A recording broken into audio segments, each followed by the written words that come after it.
সারি বেঁধে বসে আছেন শত শত শিশু হাফেজ। একাগ্র চিত্রে পড়ছে পবিত্র কোরআনের আয়াত। নিষ্পাপ কণ্ঠে একটাই প্রার্থনা, বিএনপি চেয়ারপারসন বেগম খালেদা জিয়ার সুস্থতা।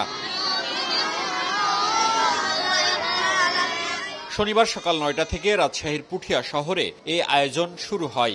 ১০০ বার কোরআন খতমের এই আয়োজনে অংশ নিয়েছে উপজেলার ২৫টি হাফিজিয়া মাদ্রাসা ও এতিমখানার ৩ শতাধিক শিশু হাফেজ।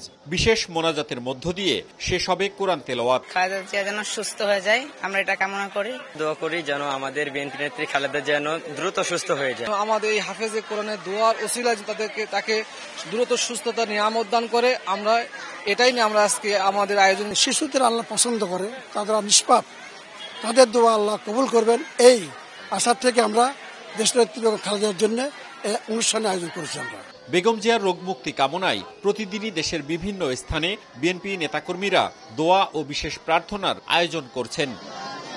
মওদুদ রানা, সময় সংবাদ, রাজশাহী।